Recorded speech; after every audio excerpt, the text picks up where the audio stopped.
안녕하십니까. 2024년 9월 24일 최병무의 팩트 시작하겠습니다. 어제 국회 법제사법위원회에서 민주당이 10월 2일에 박상용 검사에 대한 탄핵 청문회를 열겠다. 이걸 의결을 했습니다. 그러려면 이제 탄핵소추안 관련해서 서류 제출, 그 다음에 증인 참고인 출석, 뭐 이런 것들을 이제 의결한 거거든요. 근데 여기에 이화영 전 경기도 평화부지사, 그 부인인 백종화 씨, 그 다음에 김성태 전 쌍방울그룹 회장 등 무려 34명의 증인과 참고인을 청문회 증인, 참고인으로 소환을 했습니다. 자, 이렇게 밀어붙인 이유, 그거 뭐 사실은 안 봐도 뻔한 얘기죠. 지난 6월에 이화영 전 경기도 평화부지사에 대해서 그 법원이 1심 선고를 했습니다. 징역 9년 6개월. 그 중에서 이제 뭐 뇌물이나 아니면 뭐 그 다른 정치자금법 위반 뭐 이런 것들도 상당 부분이 있고, 뭐 뇌물이 큰 비중을 차지하겠죠. 아마 그 중에서 대북 송금 관련 부분한 그 유죄라고 하는 부분은 한 몇 년 정도 될 겁니다. 한 2, 3년? 뭐 요 정도의 몫이 이제 그 유죄일 텐데. 자, 결국은 이렇게 유죄를 받아낸 게 이 박상용 검사가, 수원지검의 박상용 검사가 이화영 전 경기도 평화부지사를 회유하고 압박하고 심지어는 조작했다. 이렇게 하는, 이게 이제 위법행위다. 그러니까 이걸 규명하겠다. 탄핵 청문회에서. 일단 뭐 탄핵 밀어붙여 놓고 그 다음에 관련 자료를 수집하겠다. 뭐 이런 의미로 보입니다. 박상용 검사가 이재명 그 대표를 수사한 게 아니고 사실은 대북 송금 사건을 수사한 거죠.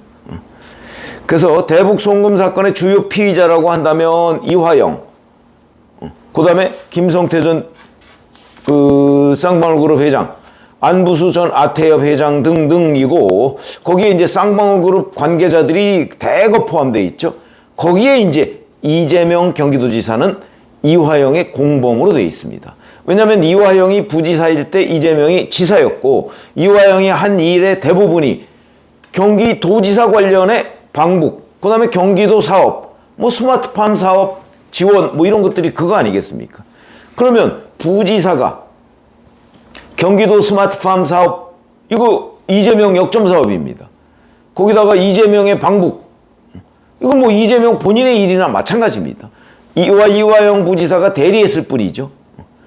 그렇기 때문에 이 모든 거를 도지사한테 보고를 했을 것이고, 그 부분이 증거로 다 남아있을 것이다. 왜냐하면 이재명 경기도지사가 그 2018년 7월에 지사에 취임하자마자 업무 지시를 내렸거든요. 심지어는 전결사항이더라도 도지사가 알아야 될 중요한 거는 다 보고를 해라. 특히 평화사업은, 평화사업이라는 게 이화영이 맡고 있는 일이거든요. 평화사업은 한 달에 한 번씩 그 진전 상황을 보고해라. 그러니까 진전 상황이 없으면 없는 대로, 있으면 있는 대로 보고를 하라. 그러니까 다른 업무에 비해서 훨씬 더 경기도지사가 챙겼다는 의미죠.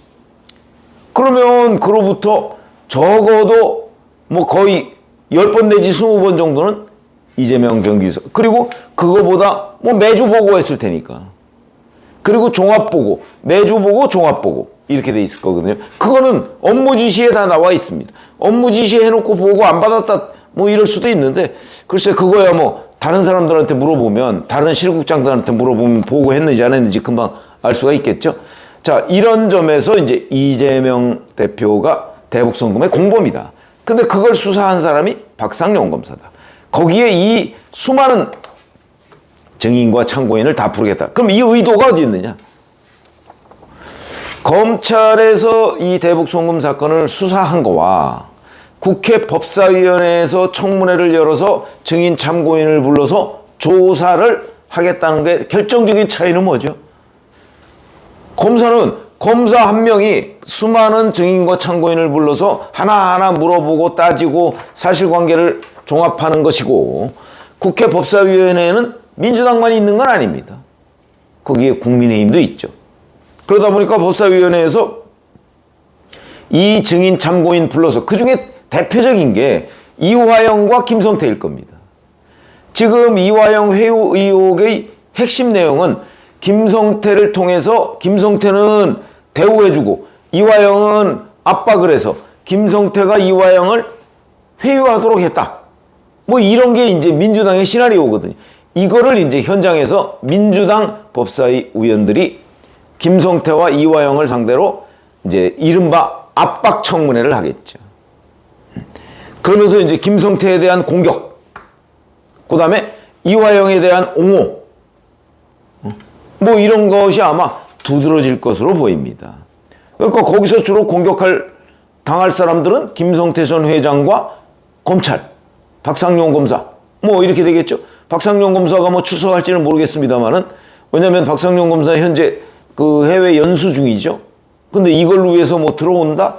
글쎄, 뭐 그거는 이제 좀 앞으로 좀 두고 봐야 될 거고요.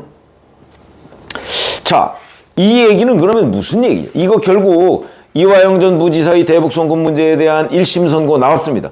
2심 선고 곧 나옵니다. 지금 9월 말이죠? 아마 2심 선고는 뭐 대략 11월 말이나 뭐 이 정도 되면 나올 가능성이 대단히 높습니다. 자, 그러면 그걸 앞두고 결국은 1심에서 이화영 전 부지사가 중형을 선고받아서 그 대북 송금 공범 관계인 이재명 대표가 상당히 많은 타격을 받았죠. 이거를 물타기 하겠다는 겁니다. 결국은 심하게 얘기하면 재판을 뒤집겠다는 얘기죠. 국민들을 상대로 이 사건은 이화영에 대해서 검찰이 또는 김성태 전 쌍방울그룹 회장이 회유 압박을 했기 때문에 이 재판은 무효다, 다시 해야 된다, 이런 이미지, 이걸 만들어내기 위한 것이라고 저는 봅니다. 그러니까 이 재판이 잘못됐다, 이 수사와 재판이 잘못됐다, 이거를 지금 얘기하는 거죠. 거기에는 아마 모르긴 몰라도 뭐 이화영 술판이라고 하는 이재명 대표가 100% 사실로 보인다라고 했던 부분도 굉장히 많이 등장할 거고요. 그러나 그걸 이미 관련 증거에 의해서 다 허위임이, 사실상 허위임이 드러난 거죠. 날짜도 특정 못하고 시점 뭐 이런 거 하나 특정 못하고, 무슨 밖에 나가서 쌍방울그룹 관계자가 연어를 사왔다 안주로 뭐 이렇게 얘기했는데 쌍방울그룹 관계자의 법인카드에 그런 걸 산 기록이 없고, 뭐 그러면 뭘로 이화영 전 부지사가 그 이화영 술판을 입증할 것인지, 이런 것들이 이제 대단히 의문스러운 부분이죠. 자, 그런데 더군다나 이 34명이라는 수많은 증인 참고인을 다 불러서 10월 2일 청문회 때 그걸 한 방에 뒤집겠다, 불가능해 보입니다. 더군다나 법사위, 글쎄 국민의힘이 뭐 이 청문회에 불참하겠다 그러면 몰라도 만약에 참석하겠다고 하면 법사위 의원들 중에 민주당이 다수이긴 하지만 국민의힘 의원들도 있습니다. 중간중간 국민의힘 의원들은 이화영의 범죄 혐의에 대한 아마 공세를 펴겠죠. 술판 근거 대봐라. 못할 겁니다. 장소, 시간, 뭐 날짜 뭐 다 수시로 바뀌어 왔으니까. 그리고 어느 증거도 없으니까. 뭐 이런 얘기가 될 것이고, 대신 김성태 전 쌍방그룹 회장에 대해서는 김성태 전 회장의 기억이 아주 명확합니다. 거의 그림 그리듯이 검찰에 진술을 했고, 그것이 상당한 정도로 이화영의 그 중형의 뒷받침이 되는 증거가 됐습니다. 자, 그렇다면 국민의힘 의원들은 결국은 김성태 전 쌍방울그룹 회장의 기억을 되살리는 그런 증언들을 받아낼 것이고, 민주당은 다수를 그 바탕으로 해서 이화영 전 부지사 회유 의혹을 중점적으로 제기할 가능성이 있고, 근데 이제 이거는 결국은 뭐 이 그 청문회 자체를 막을 수는 없을 거고요.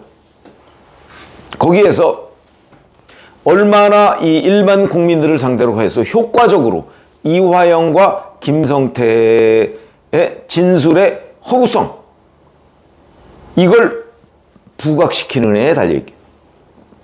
누가 효과적으로 부각시키느냐. 뭐 저는 뭐 국민의힘이 숫자상으로 적지만 관련 증거나 이런 것들을 보면 오히려 국민의힘이 그 상당한 소득을 볼 수도 있다. 이렇게 생각을 합니다. 무슨 얘기냐면 이화영 전 부지사가 민주당 의원들을 만나서 내가 대속하고 있다. 뭐 이런 얘기를 한 적이 있죠. 대속. 대신 죄를 자기가 받고 있다는 뜻입니다. 누구 대신? 이재명 대신. 이런 얘기죠. 거기다가 이재명 대표가 박찬대 최고위원을 통해서 이화영 전 부지사를 회유하려는 것이 아니냐 하는 의혹. 작년 7월이죠. 이거 여전히 지금 ING 상태입니다. 진행형. 박찬대 지금은 원내대표지만 그때는 최고위원이었죠. 최고위원 검찰 소환에 응하지 않았습니다. 왜 응하지 않았을까요? 이런 것들을 집중적으로 부각시키면 오히려 이화영에 대한 검찰의 회유 의혹을 부각시키려는 민주당이 오히려 민주당이 이화영을 회유했다. 그래서 이화영이 검찰에서 실토한 것을 뒤집게 만들었다는 부분을 국민들한테 드러내 보이는 계기가 될 수도 있다. 그래서 자, 숫자상으로는 뭐 법사위원회에서 국민의힘이 압도적으로 밀리는 게 당연하겠죠. 뭐 숫자가 부족하니까. 그러나 이 청문회의 전략을 어떻게 짜느냐에 따라서 오히려 이화영 전 부지사의 범죄 행위 그리고 그 공범 관계인 이재명 대표의 범죄 행위가 부각될 수도 있는 거죠. 왜냐하면 거기에는 팩트가 있기 때문에 이렇게 말씀을 드리고요. 그래서 그 민주당의 이 대북송금 재판 뒤집기 이거는 결코 성공할 수가 없고 그걸 위해서는 결국 국민의힘이 청문회 전략을 잘 치밀하게 짜야 한다. 이렇게 말씀을 드리겠습니다. 이게 사실은 정의를 세우는 길입니다. 왜? 사실관계에 부합하는 청문회를 해야 되니까 그 부분에 대해서 국민의힘이 또는 박상용 검사도 만약에 당당하게 나와서 이 수사가 어떻게 진행됐다는 것을 뭐 의원들한테 주눅들 필요가 없는 거죠. 민주당 의원들한테 설명을 하는 것도 하나의 방법이 되겠다. 이렇게 말씀을 드립니다. 고맙습니다.